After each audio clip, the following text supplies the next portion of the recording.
Hola amigos, ¿cómo están? Nuevamente por acá, bienvenidos a su canal Manual del Millonario.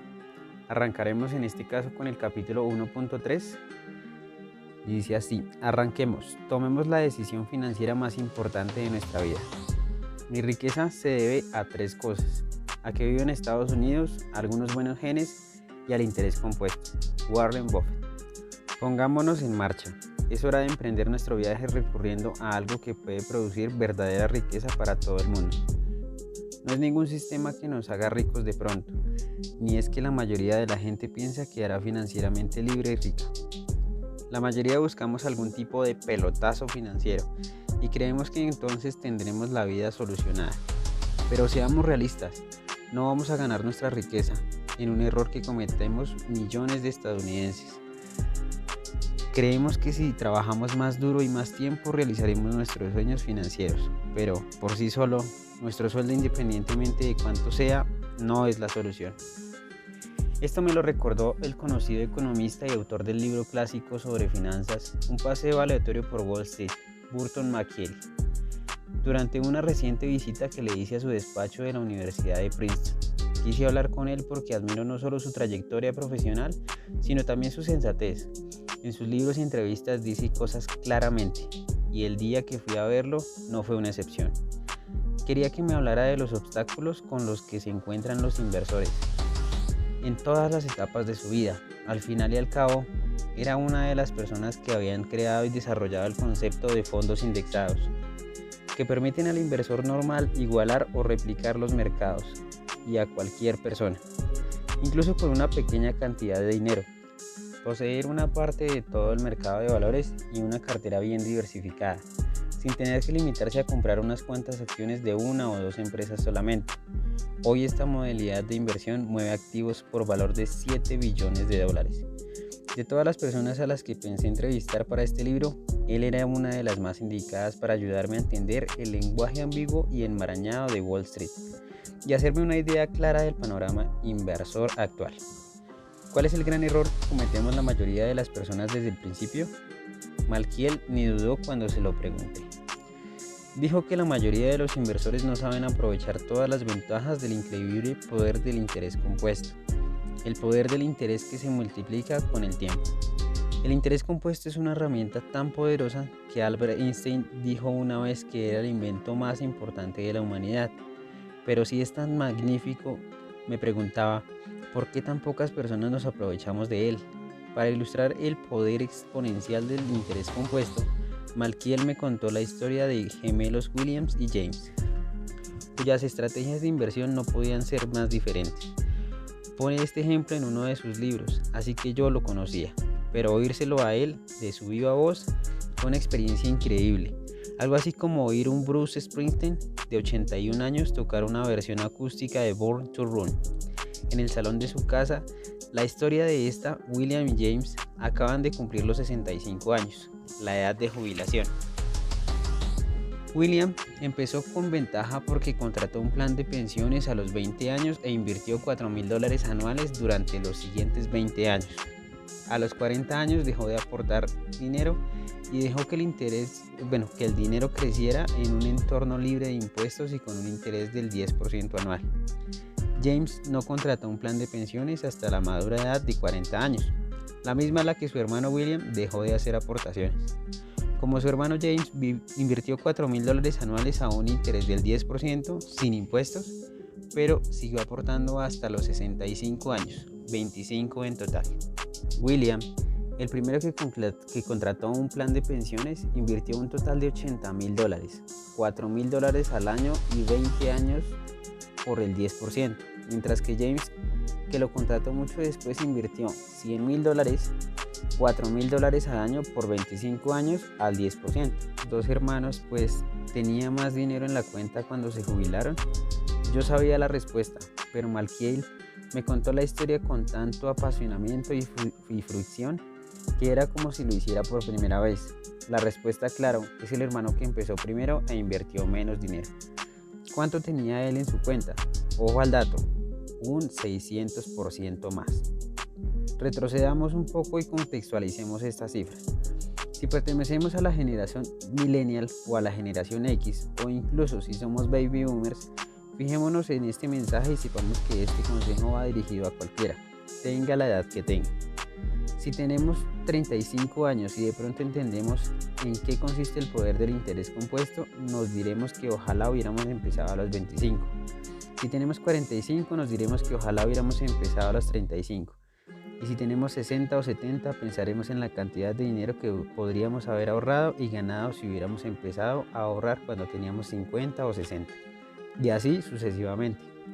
En el ejemplo de Malkiel, fue William, el hermano en que empezó primero y dejó de invertir antes que su hermano empezara a ahorrar, quien acabó teniendo casi 2.5 millones de dólares, y fue James, que ahorró hasta la edad de 65 años, quien tuvo menos de 400.000 dólares. Esa es una diferencia de más de 2 millones. Todo porque William supo usar el maravilloso poder del interés compuesto, otros 20 años, lo que le dio una ventaja insuperable y lo obligó a pagar todas las comidas familiares el resto de su vida. Quien se halla en la cima de una montaña no ha caído en ella. Vince Lombardi. Aún no estamos convencidos de que el interés compuesto, con el tiempo, es la única manera de hacer que nuestra semilla de dinero se convierta en la fabulosa cosecha de seguridad financiera que necesitamos para subvenir a nuestras necesidades futuras. Malkiel me contó otra de sus historias favoritas para ilustrar el caso, y esta vez historia. Cuando Benjamin Franklin murió en 1790, dejó unos $1,000 a las ciudades de Boston y Filadelfia. Su legado iba acompañado de una serie de condiciones.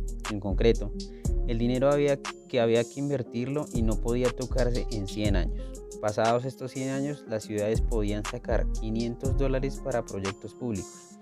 Y el dinero restante no podía tocarse para pasados los otros 100 años. Por fin, 200 años después de la muerte de Franklin, un periodo de tiempo en el que las acciones rindieron un interés compuesto medio del 8%, las ciudades podían percibir el total, que en 1990 ascendía a 6.5 millones de dólares. Los $1,000 iniciales rindieron 6.5 millones en todos aquellos años y sin aportar más dinero. ¿Cómo fue posible? El poder del interés compuesto. Sí, 200 años es mucho tiempo, pero con rendimiento del 3000% bien merece la pena esperar. Los ejemplos de Malkiel demuestran lo que ya sabemos en nuestro foro interno, que en la mayoría de los casos nuestro sueldo nunca salvará la distancia que medía entre el lugar en el que estamos y en el lugar en que nos gustaría estar, porque un sueldo no puede compararse con el poder del interés compuesto. El dinero es mejor que la pobreza, al menos por razones financieras. Woody Allen. ¿Seguimos pensando que nuestro sueldo basta para alcanzar la libertad financiera? Veamos cómo les ha ido a algunas de las personas mejor pagadas del mundo. El legendario pitcher de béisbol Curt Schilling ganó más de $100 millones en una increíble carrera que incluyó 2 campeonatos de la Serie Mundial, pero luego invirtió sus ahorros en una empresa emergente de videojuegos que quebró, arrastrándolo consigo, y nunca creí que pudiera vencer, declaró a la cadena ESPN. He perdido. Ahora debe unos $50 millones. Kim Basinger fue una de las actrices más solicitadas de su generación e incendió la gran pantalla con interpretaciones inolvidables en 7 semanas y media, Batman y L.A. Confidential, que le valió un Oscar a la mejor actriz secundaria, en el ápice de su popularidad. Ganó más de $10 millones por película, lo que le permitió comprar una ciudad entera en Georgia por 20 millones. Basinger acabó en la ruina. Marvin Gaye, Willie Nelson, Mac Hammer, Meat Loaf vendieron millones de discos y llenaron estadios de fans. Y Francis Ford Coppola llenó las salas de cines con El Padrino, una de las mejores películas estadounidenses, que, al menos por un tiempo, ostentó el récord de taquilla con una recaudación de $129 millones. Todos estuvieron al borde de la bancarrota. Coppola lo estuvo 3 veces. Incluso Michael Jackson, el rey del pop, que firmó al parecer un contrato con una discografía por casi $1,000 millones y vendió 750 millones de discos, estuvo a punto de quebrar en 2007, al ser incapaz de devolver un préstamo de 25 millones de su Neverland Ranch. Jackson gastó dinero como si nunca fuera a acabarlo. hasta que se le acabó a su muerte. 2 años después debía más de $300 millones. ¿Creemos que alguna de estas superestrellas se imaginó que algún día el dinero dejara de fluir? ¿Creemos que pensaron siquiera prepararse para ese día? ¿No hemos notado que por mucho dinero que ganemos, siempre encontraremos una manera de gastarlo? Estos ejemplos dejan claro que no somos nosotros solos. Parece que todos acabamos viviendo de acuerdo con nuestros medios. Y algunos, me temo, por encima de nuestros medios. Lo vemos sobre todo en el caso de las estrellas que declinan, como esos boxeadores que llegan a lo más alto y luego se desploman estrepitosamente en la lona. Ahí está, por ejemplo, la carrera llena de altibajos del ex campeón de los pesos pesados, Mike Tyson, que ganó más dinero que ningún otro boxeador en la historia de casi 500 millones de euros y terminó arruinado. Pero el campeón mundial en 5 categorías, Floyd Mayweather, alias Money, va camino de superar el récord de ganancias de Iron Mike. Como Tyson, Mayweather tuvo unos inicios difíciles. En septiembre del 2013 firmó un contrato con una remuneración de $41.5 millones por su combate con Saúl Álvarez, alias Canelo, una cantidad récord que aumentó hasta más de 80 millones gracias a la televisión a la carta. Y eso solo por un combate. Antes de esa astronómica remuneración, ya había ocupado el primer puesto en la lista de los 50 deportistas más ricos de Estados Unidos de la revista Sports Illustrated. Personalmente, me gusta Mayweather, es un deportista muy dotado, con una ética de trabajo como pocos la tienen. También es generosísimo con sus amigos. Me gustan muchas cosas de esta persona. Pero Mayweather ya había ocupado el primer puesto de esa lista y había despilfarrado su fortuna en compras locas y malas inversiones. Es al parecer un derrochador consumado y se dice que lleva una mochila con $1 millón en efectivo, por si tiene que hacerle una donación de emergencia a Louis Vuitton. Como muchos otros triunfadores, el campeón es un lince y espero que hoy sepa invertir mejor. Pero según una autoridad en cuestión de dinero como el rapero 50 Cent, ex socio de Mayweather, el campeón no tiene más fuentes de ingresos que el boxeo. El rapero resume la estrategia financiera del boxeador lisa y llanamente. Consiste en boxear, ganar dinero, gastar dinero, boxear, boxear, ganar dinero, gastar dinero, boxear. Parece una estrategia absurda, ¿no? Por desgracia es la que todos tenemos de una manera u otra. Trabajar, ganar dinero, gastar dinero, trabajar. Al puro estilo americano. Antes de hablar, escuchemos. Antes de escribir, pensemos. Antes de gastar, ganemos. Antes de invertir, investiguemos. Antes de criticar, aguardemos. Antes de rezar, perdonemos. Antes de renunciar, intentémoslo. Antes de jubilarnos, ahorremos. Y antes de morir, demos. William Ward. Y esta es la pregunta de los $41.5 millones. Si estas personas con su talento y su suerte no supieron llegar a la libertad financiera, ¿cómo podemos hacerlo nosotros? No podemos.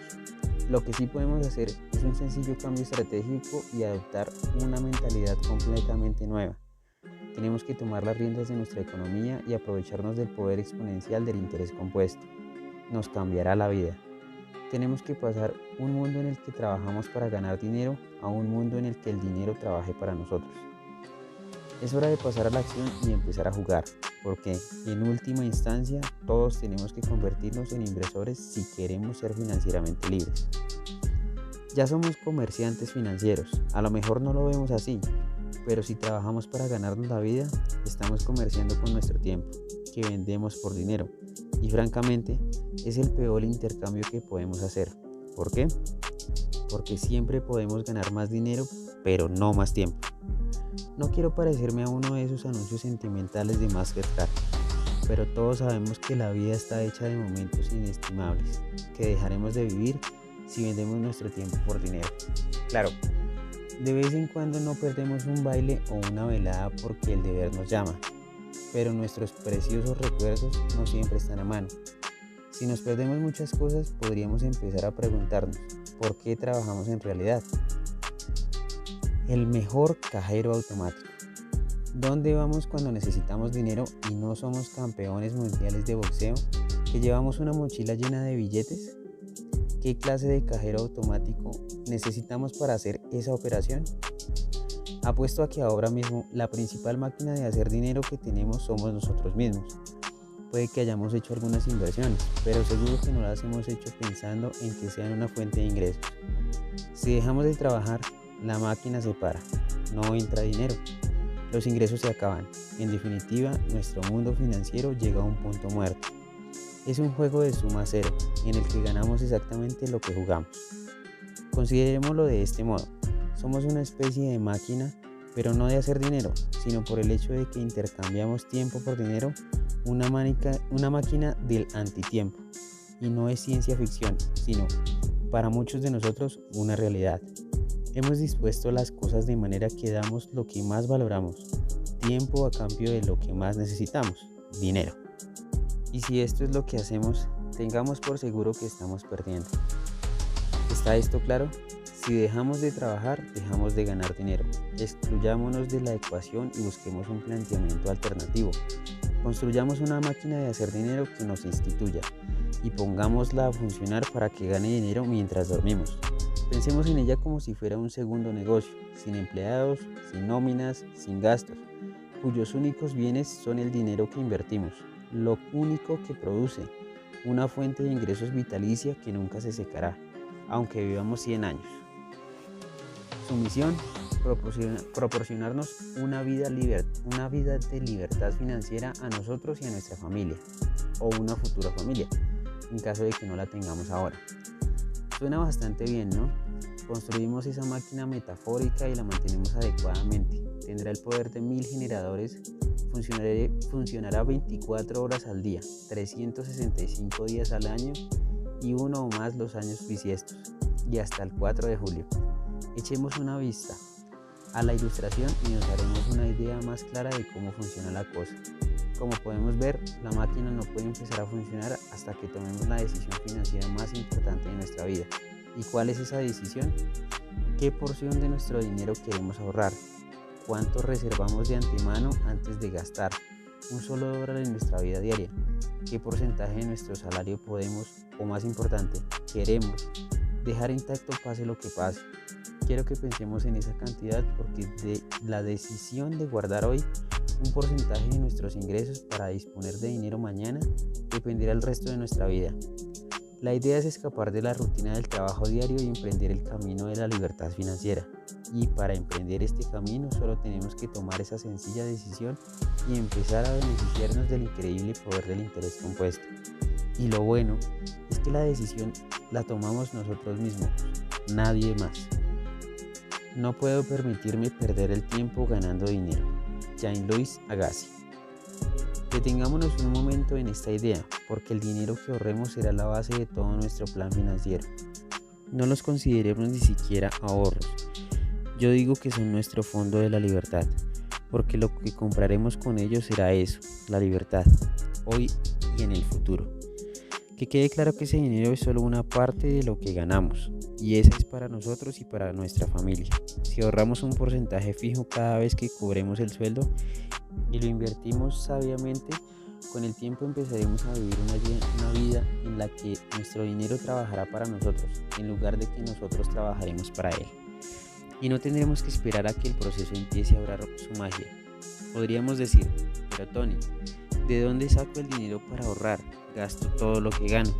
Más adelante hablaremos de una técnica sencilla pero eficaz de ahorrar sin que nos cueste nada. De momento recordemos el caso de mi amiga Ángela, quien se dio cuenta de que podía comprar un auto nuevo por la mitad del dinero que gastaba en el viejo. Adivinemos qué hizo con el 50% que gastaba. Lo metió en su fondo de la libertad, la inversión de su vida. Cuando empezó, pensaba que no podía ahorrar nada más, pero pudo ahorrar hasta el 10% y hasta llegó a añadir un 5% más. Nunca toca ese 10% que ahorra para su futuro. En última instancia, lo de menos es cuánto ganemos. Como hemos visto, si no ahorramos un poco, podemos perderlo todo. Pero nosotros no lo meteremos debajo del colchón. Lo acumularemos en un entorno que nos parezca seguro, pero que al mismo tiempo permita que rinda. Lo invertiremos y, Según los principios que expongo en estas páginas, veremos cómo rinde hasta un punto de inflexión en el que los intereses devengados serán la renta que necesitamos para el resto de nuestra vida. Yo lo llamo la máquina de hacer dinero, porque si seguimos alimentándola y manejándola continuo, crecerá hasta constituir una masa crítica, una cantidad de activos invertidos en un entorno sin riesgo y fiscalmente eficiente que rendirá lo bastante para subvenir a nuestros gastos diarios, nuestras urgencias y nuestra jubilación. ¿Parece complicado? Pues es muy sencillo. He aquí una manera de verlo. Imaginemos una caja en la que metemos todos nuestros ahorros. Cada vez que cobremos, meteremos dinero, un porcentaje que tenemos que decidir, sea cual sea ese porcentaje, tenemos que mantenerlo, tanto en los buenos tiempos como en los malos, pase lo que pase. ¿Por qué? Porque las leyes del interés compuesto nos castigan incluso si dejamos de aportar una vez. No nos preguntemos si podemos permitirnos ahorrar, porque eso sería subestimarnos, pero no nos arriesguemos tampoco a tener que suspender los ahorros o incluso echar mano de ellos. Si en algún momento los ingresos disminuyen por algunos meses y tenemos que apretarnos el cinturón, ¿qué porcentaje nos viene bien? ¿El 10%, el 15%, incluso el 20%? No hay una respuesta fija, depende de nosotros. ¿Qué nos dicen las entrañas y el corazón? Si queremos un consejo, los expertos dicen que deberíamos ahorrar como mínimo un 10% de nuestros ingresos, aunque tal y como está hoy la economía, muchos convienen en que un 15% es una cifra mucho mejor, sobre todo si tenemos más de 40 años. Sabremos por qué en la tercera parte. ¿Recuerda a alguien algún tiempo que no fuera difícil en el que el dinero no escaseara? Ralph Waldo Emerson. A estas alturas estaremos diciéndonos, todo pinta muy bien en teoría, Tony, pero bastante apurados de dinero estamos como para ponernos a ahorrar. Y no seremos los únicos, la mayoría de la gente cree que no puede permitirse ahorrar, pero francamente lo que no podemos permitirnos es no ahorrar. Créanme, todos podemos sacar ese dinero extra si realmente lo necesitamos ahora mismo para una emergencia. El problema es sacarlo para cuando lo necesita la persona que seremos en el futuro, porque la persona que seremos en el futuro no parece real, pero eso sigue resultándonos tan difícil ahorrar. Aunque sepamos que esos ahorros pueden marcar la diferencia entre jubilarnos holgadamente en nuestra propia casa y morir sin una moneda y dependiendo de la exigua ayuda del Estado. Ya hemos visto que los economistas conductuales estudian la manera como nos engañamos a nosotros mismos en materia económica, y más adelante hablaré de cómo podemos inducirnos a hacer lo que hay que hacer automáticamente, porque esa es la clave del éxito. Nuestro ahorro tiene que ser automático. Como me dijo Burton Malkiel cuando lo visité, la mejor manera de ahorrar es no ver el dinero. Es verdad, si no vemos el dinero que ahorramos, nos sorprenderá ver cuántas maneras hay de ajustar nuestros gastos. Ahora mismo, expondré una serie de métodos sencillos para automatizar nuestro ahorro y que el dinero vaya a su destino antes de que llegue a nuestro bolsillo o a nuestra cuenta bancaria. Pero antes veamos algunos ejemplos de personas que viven de su sueldo y que las han arreglado para ahorrar y enriquecerse, incluso cuando todo parecía ir en su contra. Rendir millones. Theodore Johnson, que empezó trabajando entonces en la recién creada United Parcel Service, en 1924, trabajó duro y ascendió en la empresa. Nunca ganó más de $14,000 al año, pero esta es su fórmula mágica. Ahorró el 20% de su sueldo y de todas las primeras navideñas y lo invirtió en acciones de la empresa. Se fijó una cifra, un porcentaje de los ingresos que creía que tenía que ahorrar para su familia. ¿Cómo haremos nosotros cuando acabe este capítulo?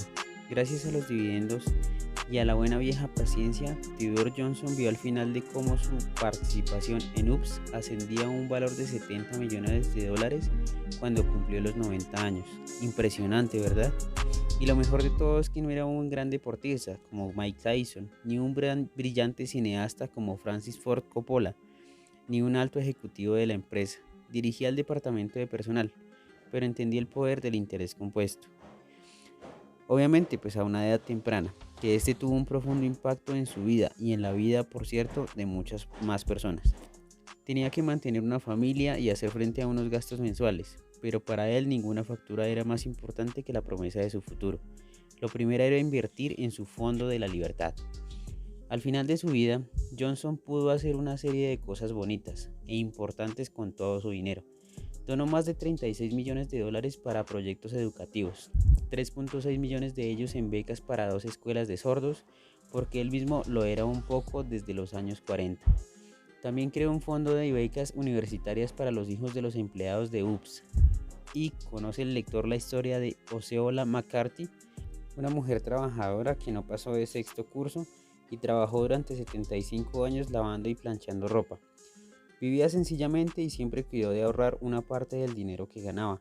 Así explicaba sus ideas sobre inversión. Lo guardaba, nunca sacaba nada, solo metía, solo acumulaba. Vaya que sí acumuló. A los 87 años McCarthy fue noticia en todo el país porque donó $150,000 para la becas Universidad del Sur de Mississippi. Aquella mujer no tenía la impresionante fachada de Kim Basinger ni el talento musical de Willie Nelson, pero trabajó duro y supo hacer que su dinero también trabajara duro. Quería ayudar a los hijos de la gente a ir a la universidad. Incluso le sobró un poco de dinero con el que se permitió un pequeño lujo. Compró un apartamento de aire acondicionado para su casa. En el polo opuesto tenemos el estimulante caso de Sir John Templeton, uno de mis modelos y uno de los mayores inversores de todos los tiempos. He tenido el privilegio de conocerlo y entrevistarlo varias veces a lo largo de los años e incluso la última entrevista en nuestro Manual del Millonario. Estos son algunos antecedentes.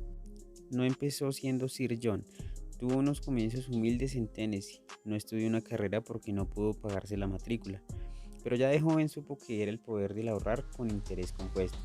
Se comprometió a ahorrar el 50% de lo que ganaba y luego puso a rendir esos ahorros. Estudiaba historia y observó una pauta constante. Tony, las mejores oportunidades se presentan en los momentos de máximo pesimismo. No hay nada que haga bajar el precio de una acción, excepto la presión de la venta. Pensémoslo. Cuando las cosas van bien en la economía, podemos recibir varias ofertas de compra de nuestra casa y quedarnos con el mejor postor. En mercados alcistas, los inversores no lo tienen fácil para hacer buenos negocios. ¿Por qué? Cuando las cosas van bien, los humanos tendemos a creer que seguirán así siempre. Pero cuando sobreviene una crisis, la gente echa a correr. Dan sus casas, sus acciones, sus negocios a cambio de casi nada, yendo en contra de la corriente. John, que empezó con muy poco, llegó a ser multimillonario.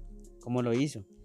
Cuando Alemania invadió a Polonia en el 39, precipitando a Europa en la Segunda Guerra Mundial y paralizando el mundo con miedo y desesperación, reunió $10,000 y los invirtió en la bolsa de Nueva York. Compró 100 acciones de todas las empresas que vendían por menos de $1, incluyendo aquellas que estaban a punto de quebrar. Pero él sabía lo que muchas personas olvidan, que la noche no dura para siempre, que el invierno financiero es una estación a la que le sigue la primavera. Cuando acabó la Segunda Guerra Mundial en 1945, la economía de Estados Unidos creció de repente y las acciones de Templeton se dispararon hasta constituir una cartera de valores multimillonaria. Vivimos el mismo tipo de crecimiento de la bolsa entre las caídas de marzo del 2009 y el crecimiento de más de 142% que de finales del 2013, pero la mayoría no nos aprovechamos. ¿Por qué? Cuando las cosas van mal, pensemos que irán mal siempre. El pesimismo nos invade. En el capítulo 4.4, Timing, la oportunidad lo es todo, mostraré un sistema que puede ayudarnos a no perder la cabeza y seguir invirtiendo cuando todo el mundo tiene miedo. Es en esos momentos breves y volátiles cuando se producen rendimientos astronómicos. Expuse estas ideas con mis Platinum Partners, un exclusivo grupo de socios que formé para apoyar mi fundación, y les presenté algunas de las opciones que tenían adelante. Por ejemplo, Las Vegas Sands Corporation cotizaba en la bolsa de Nueva York el 9 de marzo del 2009. El precio de sus acciones había caído a $2.28 y hoy en $67.41, un rendimiento de 3.000%. Ese es el poder de saber invertir cuando todo el mundo es presa del pánico. ¿Qué podemos aprender de Sir John Templeton?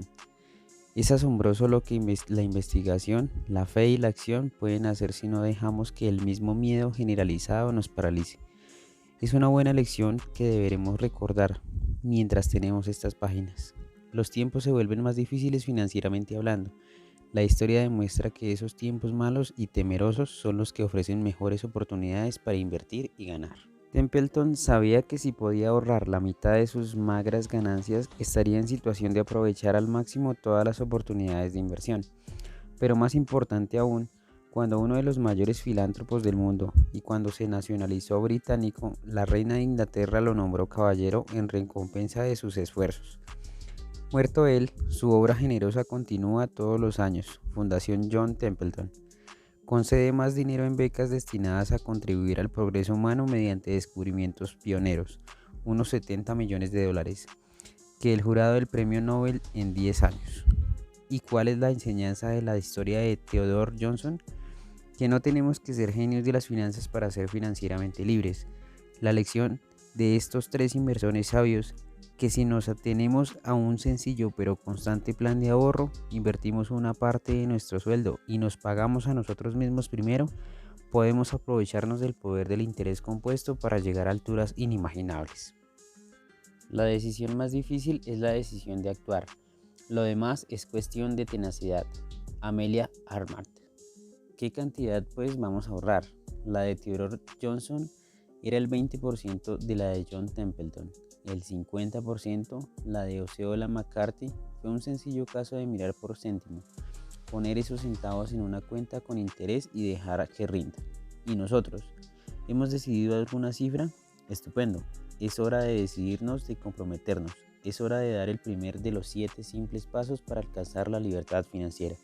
La más importante decisión financiera de nuestra vida ha de ser tomada ya. Es hora de que decidamos convertirnos en inversores y no solo ser consumidores. Para ello, simplemente tenemos que decidir qué porcentaje de nuestros ingresos vamos a ahorrar para nosotros y para nuestra familia y para nadie más. Repito, ese dinero es para nosotros, para nuestra familia, para nuestro futuro. No es para gastarlo en ropa de Gap ni de Kate Spade. No es para gastarlo en restaurantes caros ni en un nuevo auto que sustituya al que aún puede hacer 80.000 kilómetros. Procuremos no pensar en las compras que dejamos de hacer hoy, fijémonos más bien en el fruto que recogeremos mañana.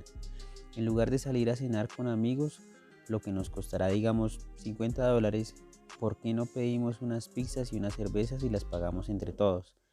Cambiemos un buen momento por otro, ahorremos unos $40 cada vez y habremos avanzado mucho. ¿Y qué es eso? Nos diremos, $40 no es mucho, es la verdad. Pero si los ahorramos todas las semanas y los invertimos, podríamos jubilarnos unos años antes. Echemos cuentas. No simplemente ahorraremos $40 a la semana, sino que dejar de gastarlos puede suponer dejar de gastar unos $2.000 al año. Y ahora sabemos que, gracias al interés compuesto y con el tiempo, esos $2.000 pueden rendir mucho. ¿Cuánto es mucho? ¿Qué nos parecen $500.000? Exacto, $500.000. ¿Cómo? Los asesores de Benjamin Franklin nos dirían que colocáramos ese dinero en el mercado y si nos dieran un 8% de interés compuesto en 40 años, esos $40 que nos ahorramos todas las semanas, 2.080 al año, rendirían un total de $581.944, más que suficiente para pedir una pizza de las más grandes y la más completa.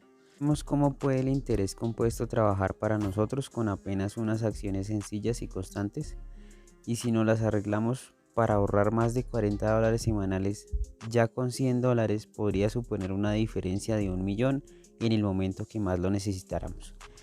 Recontemos esto. No podemos aprovecharnos del asombroso poder del interés compuesto hasta que decidamos sobre este importantísimo punto. Después de todo, no podemos ser inversores si no tenemos nada que invertir. Es elemental. Es la base para crear riqueza y la diferencia entre ser un asalariado y un inversor. Y empieza con ahorrar una parte de lo que ganamos para nosotros y nuestra familia. ¿Cuánto será esa parte? ¿El 10, el 12, el 15, el 20%? Hallemos nuestro porcentaje y anotémoslo. Subrayémoslo, comprometámonos a ahorrarlo y automaticémoslo. ¿Cómo lo automatizamos?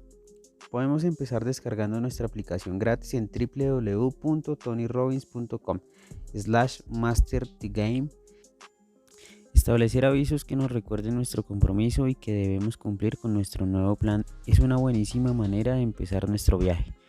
Si aún no lo hemos hecho, hagámoslo ahora mismo. Nos ayudará a dar los siguientes sencillos pasos. Si cobramos una nómina, podemos llamar al Departamento de Recursos Humanos y pedir que envíen un porcentaje determinado de nuestro sueldo, que nosotros elegimos, directamente a nuestra cuenta de ahorro. Si ya nos hacen deducciones automáticas que van a nuestro 401k, podemos aumentar esas deducciones hasta la cantidad que hayamos elegido.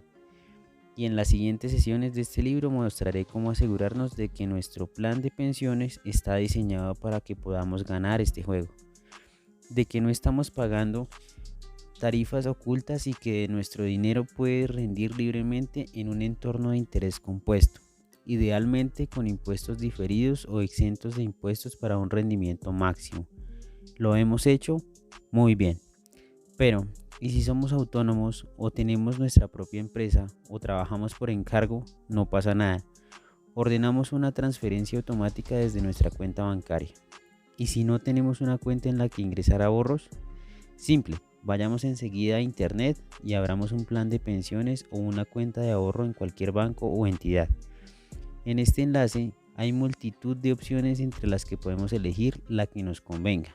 www.tdameritrade.com o www.swap.com, o podemos encontrarlo en nuestra aplicación, o si la tecnología no es lo nuestro y preferimos hacerlo manualmente, salgamos a la calle y visitemos nuestro banco.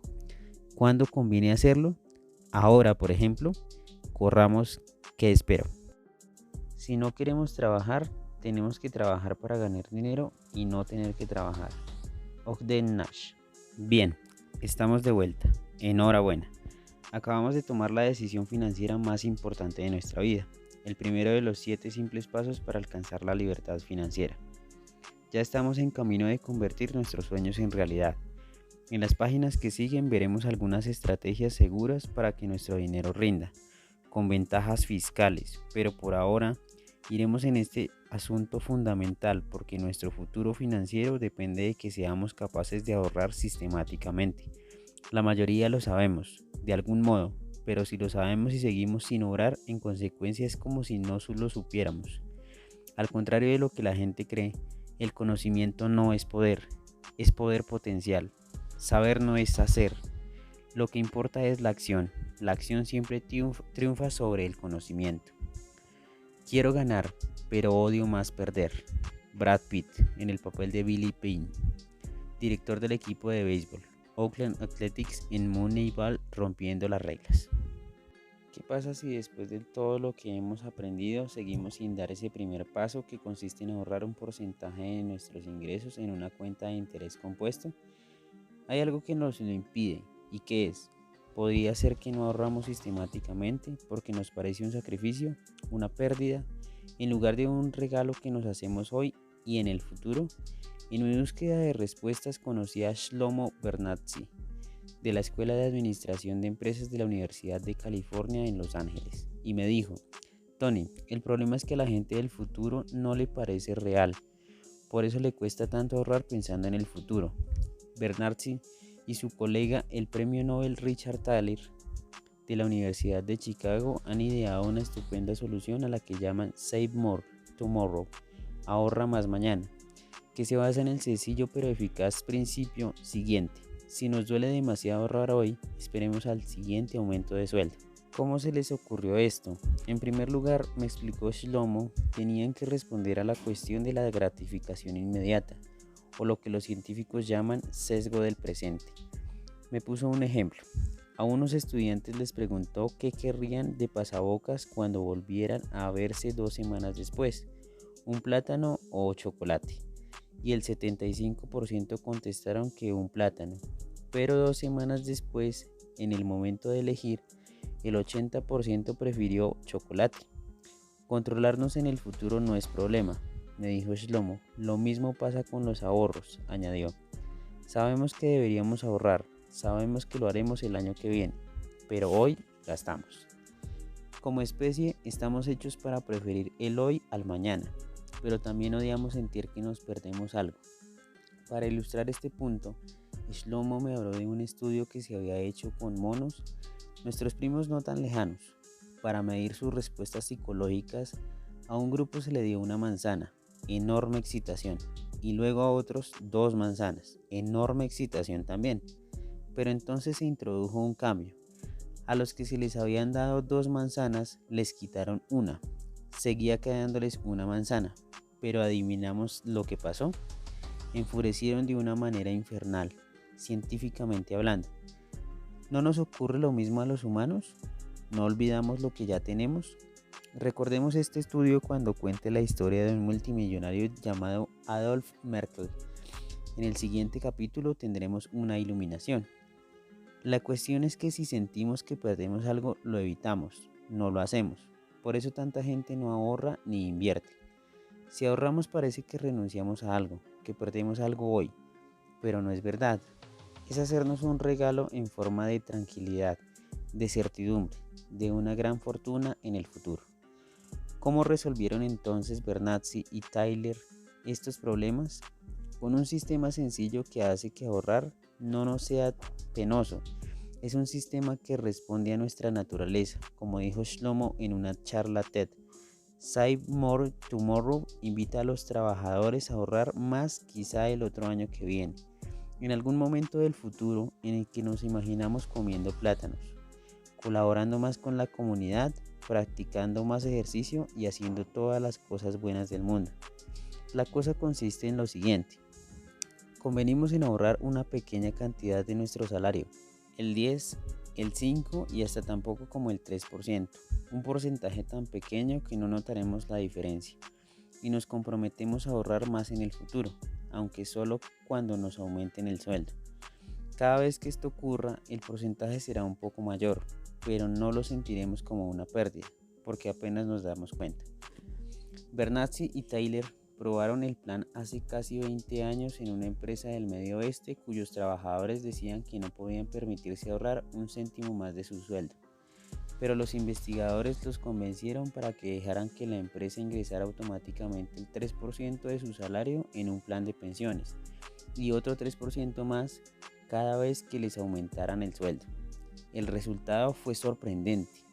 Al cabo de los 5 años y 3 aumentos de sueldo, esos trabajadores que pensaban que no podían permitirse ahorrar, estaban guardando nada más y nada menos que casi el 14% de su salario, y el 65% de ellos estaban ahorrando en realidad una media del 19%.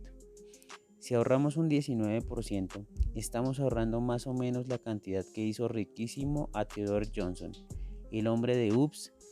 No cuesta y funciona, se ha demostrado una y otra vez. Permítaseme demostrar a continuación el gráfico que Shlomo usa para ilustrar el impacto que cada aumento del porcentaje de ahorro tendrá en el estilo de vida del trabajador. En el 3.5% vemos un par de zapatillas, porque es lo único que podemos permitirnos si ahorramos ese porcentaje. En el 6.5% vemos una bicicleta, y así sigue hasta que llegamos al 13.6%, donde vemos un auto de lujo que nos envía claro mensaje que la vida es estupenda. La diferencia es enorme. Ahora mismo el 60% de las grandes empresas ofrecen planes como Save More Tomorrow.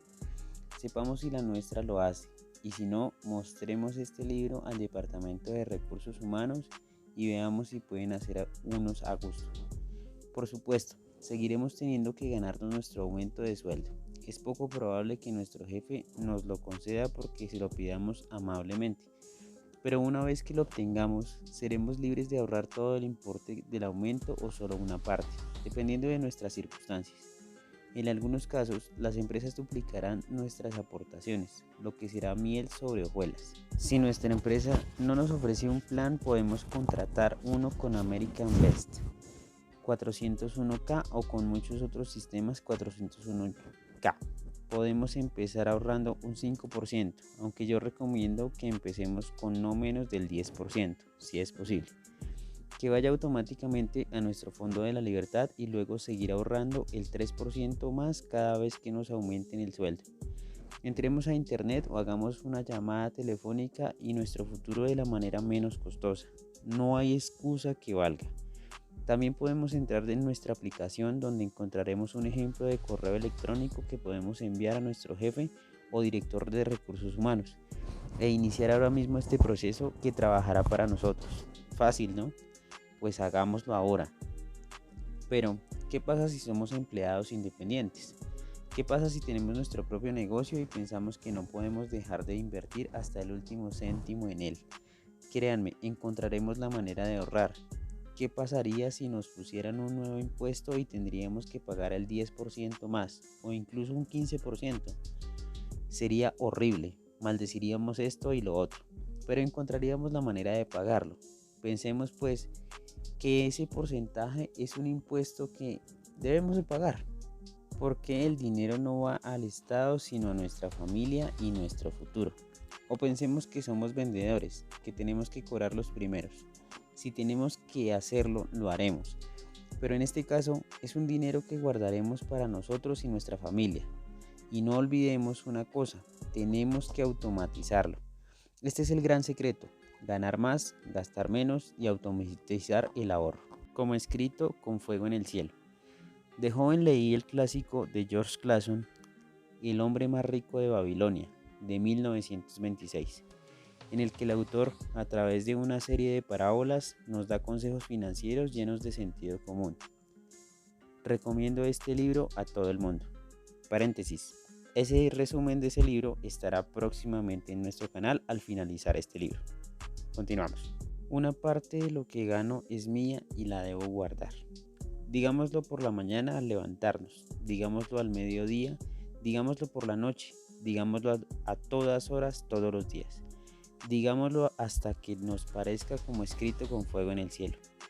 Y imbuyámonos esta idea, llenemos de este pensamiento nuestro cerebro y luego determinemos una parte que nos parezca razonable, no menos de una décima parte, y ahorrémosla. Supeditemos a todo ello todos los demás gastos si es necesario, pero ahorremos primero esa parte. Nadie recordará al buen samaritano si solo hubiera tenido buenas intenciones. También tenía dinero. Margaret Thatcher. Ahorremos esa parte primero, amigos, y luego oremos en consecuencia.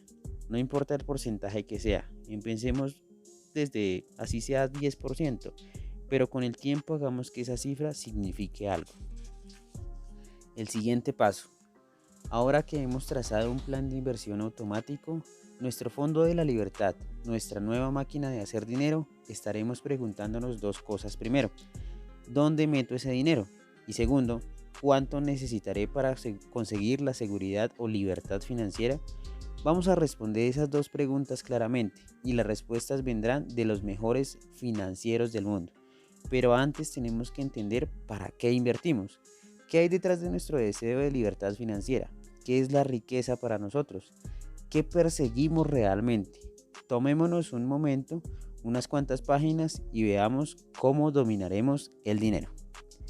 Muy bien, amigos, hemos terminado el capítulo 1.3. Les agradezco mucho por estar en su canal, Manual del Millonario. Seguiremos el día de mañana con este nuevo resumen del capítulo 1.4. Espero que esto sea pues de su agrado. Trabajamos por ustedes y si les de su gusto este tipo de información, dale manito arriba, suscríbete y compártelo con todas esas otras personas que también están en la búsqueda de ese deseo de tener la libertad financiera. Muchas gracias.